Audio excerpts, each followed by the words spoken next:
జయశంకర్ జిల్లాలో టస్సార్ పట్టు వస్త్రాల వ్యాపారాల నిర్వహణకు చర్యలు తీసుకుంటామని జయశంకర్ జిల్లా కలెక్టర్ రాహుల్ శర్మ తెలిపారు. ఇక పట్టు వస్త్రాలకు మంచి డిమాండ్ ఉన్నటువంటి నేపథ్యంలో సమస్యల్ని అధిగమిస్తూ వ్యాపారవేత్తలుగా ఎదగాలని కలెక్టర్ ఆకాంక్షించారు. మహదేవ్పూర్ మండలం టస్సార్ కాలనీలో పట్టు వస్త్రాలను ఇస్తున్న ప్రక్రియను జిల్లా కలెక్టర్ రాహుల్ శర్మ పరిశీలించారు. టస్సార్ పట్టు వస్త్రాలకు మార్కెటింగ్ సౌకర్యం కల్పనకు కలెక్టరేట్ కార్యాలయంలో ప్రతి సోమవారం స్టాల్ ఏర్పాటు చేయాలని టీఆర్డీఓకు సూచించారు. అలాగే హైదరాబాద్ శిల్పారామంలో పట్టు వస్త్రాల విక్రయానికి అనువుగా స్టాల్ను ఏర్పాటు చేయించినట్లు తెలిపారు. పట్టు వస్త్రాలను ఆన్లైన్ ద్వారా విక్రయించేందుకు అవసరమైన ఏర్పాట్లు చేయాలని సంబంధిత అధికారులను ఆదేశించారు.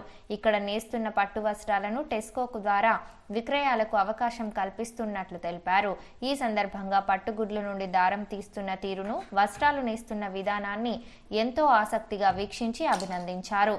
మహదేవ్పూర్ కూడలి వద్దనున్న దసలి పట్టుగుళ్ల నిల్వ ప్రాంతాన్ని పరిశీలించి పట్టుగుళ్లను పరిశీలించారు. పట్టు వస్త్రాలకు మంచి డిమాండ్ ఉన్నదని, అన్ని అందిపుచ్చుకొని వ్యాపారవేత్తలుగా ఎదగాలని ఆయన ఆకాంక్షించారు. ఈ కార్యక్రమంలో జిల్లా ఉద్యానవన శాఖ అధికారి సంజీవరావు, డిఆర్డీఓ నరేష్, సెరికల్చర్ అధికారి సమ్మయ్య, మండల ప్రత్యేక అధికారి వీరభద్రయ్య, తహసీల్దార్ కృష్ణ, ఎంపీడీఓ వెంకటేశ్వర్లు తదితరులు పాల్గొన్నారు.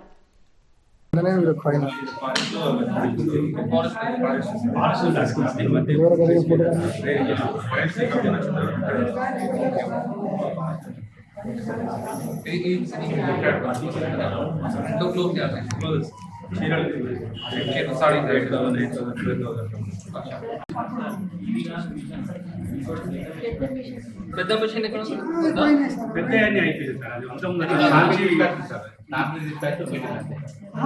ధర్మవరం అవి బాగా సార్. ఇవే బాగా